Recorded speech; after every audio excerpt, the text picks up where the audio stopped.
এ অত্যাচার করেছে হাসিনা। পৃথিবীর বর্তমানে যতগুলো শাসক আছে, রাশিয়া, চায়না, উত্তর কোরিয়া, দক্ষিণ কোরিয়া, ভারত, যতগুলো আছে, শ্রীলঙ্কা থেকে শুরু করে পৃথিবীর রাষ্ট্র, এত জালিম, এ ফেরাউনের থেকেও খারাপ মেয়ে। কেন? বহু মানুষকে যারাই অন্যায়ের হক কথা বলতে গেছে তাদেরকে আয়না ঘরে ভরে তাদেরকে মৃত্যুর ঘাট উতরিয়ে দিয়েছে অত্যাচার করে।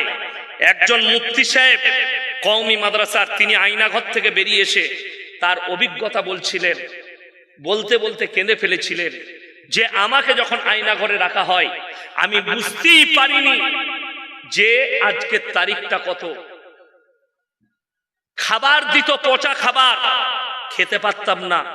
তারপরে নিয়ত করলাম এরপর রোজা রাখতে শুরু করব। সেহরি খেতে লাগলাম, সেহরিতেও পচা খাবার। ভাতটাকে ধুয়ে ধুয়ে ধুয়ে ধুয়ে একটু সাদা করে সেটাকে নুন দিয়ে খেতাম, আর চোখ দিয়ে গড়গড় করে পানি পড়তো, আর রোজা রেখে দিন কাটাতাম। নামাজ পড়লে হাসিনার প্রশাসনরা গালি দিত পেছন থেকে। নামাজের সময় বলা হতো না, খালি সেহরি আর ইফতারির সময় বলা হতো। বলছে রোজার মাসে খালি বুঝতে পারতাম এটা সকাল এটা সন্ধ্যা, বাকি কোনো সময় বুঝতে পারিনি কখন সকাল হয়েছে কখন সন্ধ্যা হয়েছে। ওই আয়না ঘর ভাঙা চলবে না। পৃথিবীর মানুষ যেন জানতে পারে কিয়ামত পর্যন্ত এরকম একটা জালিম মেয়ে ছিল যে এরকম আলেম উলামা এবং সাধারণ মানুষকে এত অত্যাচার করেছে আয়না ঘরে। ফিরাউনের মতো যেন এরকম হয়ে থাকে। ফিরাউন যেমন একজন জালিম, কিয়ামত পর্যন্ত মানুষ মনে রাখবে। কষ্টের বিষয়।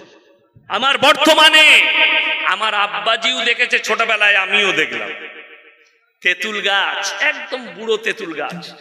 সেই তেঁতুল গাছের গোড়ায় বুড়ো পীর সাহেব থাকে। বলছে যারই বিয়ে শাদী ফাদি হতো, প্লেটে করে বয়স্ক মেয়েরা খানা নিয়ে গাছের গোড়ায় দিত। কেন? বলে হলো পীর সাহেব খাবে। ওরা চলে গেল, খাচ্ছে কে? কুকুরে। প্লেট চেটে খেয়ে নিয়েছে। তারপরে তারা বলছে হুজুর একদম সুন্নত আদায় করে খেয়েছে। এমন ও খাই না, দেখ ওই হুজুর খেয়েছে, খেয়েছে। আচ্ছা, মানুষ মরে গেলে খাবার যোগ্যতা থাকে? বড় কষ্ট লাগে।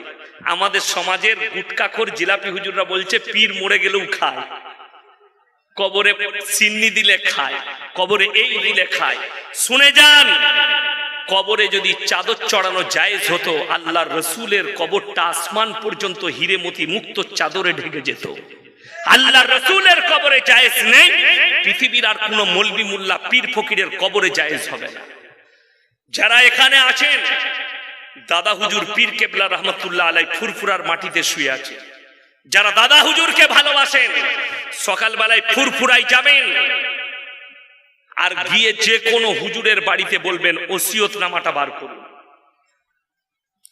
দাদা হুজুরের ওসিয়তনামায় লেখা আছে মেয়েদের মাজারে যাওয়া হারাম। এটা দাদা হুজুর পীর কেবলা রহমতুল্লাহ আলাই লিখে গেছে। যারা আমার বেরেলভি ভাই আছে, নিজেদিকে সুন্নি বলে, তাদেরকে অনুরোধ করব ভালো করে ফতোয়ায়ে রিজভিয়া পড়বে। ফতোয়ায়ে রিজভিয়া আহমদ রাজা বেরেলভি লিখেছে। ফতোয়ায়ে রিজভিয়া, যেটা আমাদের বেরেলভি ভাইরা যে কিতাবটাকে বেশি গ্রহণযোগ্যতা দেয়।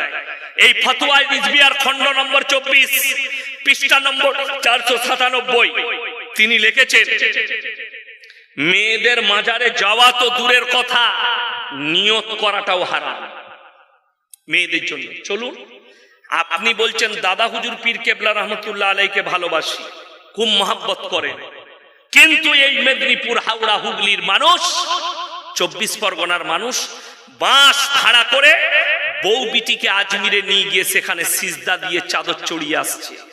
তুমি লিখে যাও, লিখে নাও, কলম থাকে তা। তোমার থেকে বড় দাদা হুজুরের দুশ্মন আর কেউ নাই পৃথিবীতে, এটা মাথায় রাখবে। দাদা হুজুর হারাম যেটাকে বলেছে, তুমি হালাল করছো খাজা বাবার মাজারে গিয়ে। যদি পৃথিবীর কোন मौलवी पूरे हिंदुस्तान में कोई भी आलिम या बरेलवी हो या देवबंदी हो, कोई भी हो या अहले हदीस हो, अगर कोई दिखा सकता है कि ख्वाजा बाबा ने लिख कर गया कि मैं दुनिया से जाने के बाद मेरे कब्र में चद्दर चढ़ाना, मोमबत्ती देना, सिजदा करना और भला बुरा मांगना, तो मैं मौलवी शौकत का लड़का मैं इस्तिगफार करके ख्वाजा बाबा की मजार पर जाके एक चद्दर चढ़ा के आऊं। দেখাও একটা বার করে কিতাব থেকে খাজা মঈনুদ্দিন চিশতি রাহমাতুল্লাহ আলাইহি বলে গেছে, আমি মরে যাওয়ার পরে কবরে সিজদা দিবি, ভালো মন্দ চাইবি। কষ্টের বিষয় আপনাকে দেখিয়ে দেবো। তারকেশ্বরে জলসা করতে গিয়েছিলাম, এরকম ঘেরা প্যান্ডেল, ভেতরে গাছ, গাছের গুড়ায় ঘোড়া রাখা আছে, আগরবাতি মোমবাতি রাখা আছে। আমি বললাম, বাবা তোমাদের এখানে হিন্দু মুসলিমের মধ্যে ভালো মহব্বত আছে গো, তোমরা ভালোবাসার সঙ্গে থাকো। কেন হুজুর? আমরা এখানে ওরা পুজো করে, তোমরা এখানে জলসা করতে। বলছে হুজুর ওই মালটা আমাদেরই। তোরা কি করিস বে? বলে বুড়ো পীর সাহেব আছে। বলুন, আচ্ছা ইমানদারির সঙ্গে বলবেন, একটা অমুসলিম ভাই তেনারা পুজো করে না করে না? এই সামনে আসছে দুর্গা পুজো, দুর্গা উৎসব, বিরাট বড় উৎসব বাঙালিদের। দুর্গা পুজো করবেন, সেটা তাদের পরব এবং তাদের ধর্ম। সেইটাকে ইসলামী শরিয়ায় কি বলা হয়? শিরকের কাজ বলা হয় না? হয় না? আল্লাহ ব্যতীত অপরকে সিজদা করা, আল্লাহ ব্যতীত অপরকে মানা। যদি ওইটা শিরক হয়, তুমি গাছতলায় ঘোড়া রেখে চাদর টাঙিয়ে সিজদা দিচ্ছ, এটা কি করে শিরক হতে পারে না? এটা কি করে হারাম নয়? আমার মুসলমান ভাই যাদের মনে হচ্ছে ইয়াসিন হুজুর মনে হচ্ছে পীর বিরোধী, আমি পীর বিরোধী নয়। আমি যদি পীর বিরোধী হতাম, আজিজুল হক কাসমি সাহেব আমার মহব্বতের লোক হতেন না। কথাটা বুঝতে পেরেছেন না পারেন? আমি যদি পীর বিরোধী লোক হতাম, মুফতি ইব্রাহিম কাসমি সাহেবের অন্তরের মানুষ আমি হতে পারতাম না। এই উলামারা জানে আমি পীর বিরোধী কিনা। আমি হচ্ছে সিস্টেম বিরোধী লোক। তোমার পীর যদি গাঁজা হয়, তাকে যারা পীর বলবে তাদের থেকে মূর্খ অশিক্ষিত আর কেউ নাই। তোমার পীর যদি বেনামাজি হয়, তাকে পীর বলাটা গুনাহে কবিরা হবে। তোমার পীর যদি জিনাখোর হয়, তাকে বলাটাই গুনাহে কবিরা হবে। তাকে পীর বলাটা এটা মাথায় রেখে দিবে। মুসলমান আজকে শরীয়তটাকে খেলা মনে করে দিয়েছে। কি করে? তারা জান্নাতটাকে সহজ করেছে। নামাজ না পড়ে, রোজা না রেখে, আল্লাহকে না ডেকে আমরা কোন রকম মৌলবীকে দিয়ে, হুজুরকে দিয়ে দোয়া করিয়ে আমরা কোন রকম জায়েজ করে নেই। ওই জন্যই তো এই ঝাড়খণ্ডের একটা মুফতি আছে, বেরেলভি ভাই, তার নাম হচ্ছে জাহাঙ্গীর জিলাপি হুজুর। সে বলছে, বাংলার একটা মৌলী সাহেব আছে বর্ধমানের, ইয়াসিন, সে বলেছে মুসলমানের খানা করা যাবে না। তুই নুনু কাটার খানা খাবি তা আমার কি? খা, তোকে মজা লাগে, আমার কাছে চলবে না। বাজনা করে, গাঁ ঘুরিয়ে, ঢোল বাজিয়ে দিয়ে পাড়ার লোককে জানাচ্ছে কালকে আমার ছেলের নুনু কাটা হবে, তোরা যাবি গরু জবাই করে খানা খাওয়া। এই মৌলবীগুলোর সমাজ চলে আর পেট চলে এই করি। আর সমাজটাকে এরা এইভাবে ধ্বংস করেছে। বেদাত আর শিরক কাজ করো। দেখবেন, ওকে জিজ্ঞেস করো, এই মৌলবীগুলো ফতোয়া দেয় কি বলে? বাবাজিরা আকিকা হলে আকিকার খানা বাপ খেতে পাবে না, মা খেতে পাবে না, দাদু খেতে পাবে না। পেলি কোথায় ও নিজেই জানে। আর আল্লাহ রসুলের হাদিস, সব থেকে আমাদের সমাজে পবিত্র খানা হচ্ছে আকিকার খানা। জোরে বলুন সুবহানাল্লাহ। আকিকার খানা বড় লোক, গরিব, ধনী, দরিদ্র, বাপ, মা, দাদু, দাদি, নানা, নানি সবাই খেতে মজা করে খান। আমি বাড়িতে খানা খাই, মাদ্রাসায় খাই, কিন্তু আকিকার কেউ দাওয়াত দিলে সেই খানাটা এক মুঠো হলেও খায়। কেন? বরকতি খানা বলে। নিয়ামত আল্লাহর একটা আকিকার খানা। এক মুঠো হলেও, এক পিস হলেও মাংস খায়, ভাত না খেলে। কেন? এটাই বরকত আছে, এটা রাসূলের সুন্নত। খাও। আজকে মুসলমান নামাজ নাই, রোজা নাই, দিনদারি নাই, তাকওয়া নাই, পরেজগারি নেই, কিন্তু আছে কি? বলে কিচ্ছু করার প্রয়োজন নাই, পীর ধরো। এই আমাদের সমাজে একটা কথা চলে আসছে, গোটা মেদিনীপুরে আছে এটা, পীর না ধরলে জান্নাতে যেতে পারবে না। অনেকজন বলে না, বলে না। আমাকে বীরভূম থেকে একজন ফোন করে বলছে, আচ্ছা তুমি গাছে চাপলে কি করে চাপো? আমি বললাম, ভাই ডাল ধরেই চাপি। ও তুমি গাছে চাপলে ডাল ধরে চাপবে, তাহলে আল্লাহকে পীর না ধরে কেমন করে পাবে? আমরা সালা কত সুন্দর যুক্তি দিয়েছি। আমি তাকে বললাম, শোন, তাহলে আমি যদি বাপ ডাব গাছে চাপি তাহলে কি ধরবো? কথাটা বুঝতে পারেন? এই ডাব গাছে ডাল আছে, সুজা চাপা হবে। সে তখন বলছে, কি বললাম, ডাব গাছে চাপবো আমি, তাহলে ডাল লাগবে না। তাকে আমি বললাম, মূর্খামিটা অন্য জায়গায় করবে। যারা এই যুক্তি দিচ্ছে, এটা তো আমি যুক্তি দিয়েছি, শুনেলেন? যারা বলছে পীর না ধরে আল্লাহকে পাওয়া যাবে না, তাদেরকে আজকে বলে যাচ্ছি, কোরআন শুনিয়ে দিয়ে যাব। জোরে একবার বলুন সুবহানাল্লাহ। 21 পারা সূরা সিজদা। কত পারা বললাম? 21 পারা সূরা সিজদা।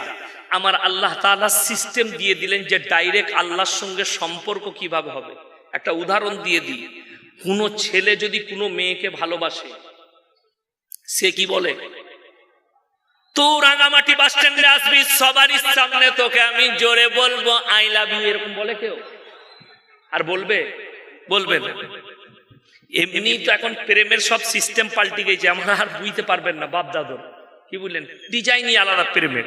এখন আবার পবিত্র প্রেম বেরোইছে, এই যুবকরা জানে, জানেন না? পবিত্র প্রেম বেরোইছে, হালাল প্রেম বলছে। সেটা কি?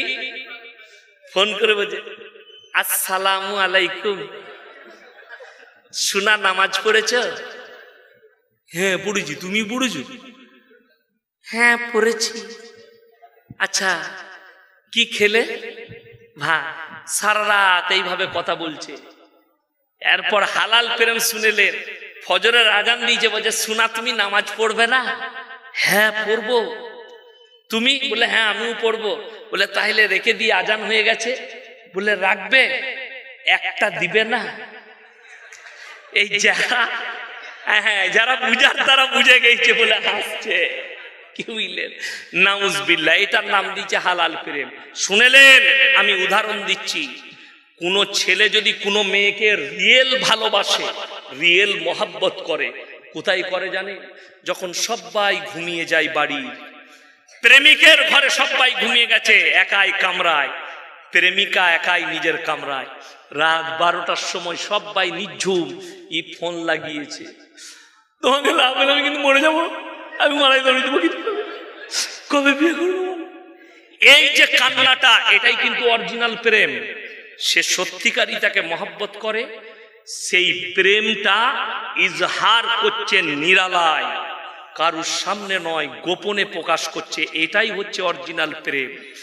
আমার আল্লাহ কোরআনে বললেন, তাতাজাফা জুনুবুহুম আনিল মাদাজি ইয়াদউনা রাব্বাহুম খাউফাও ওয়া তামাআ।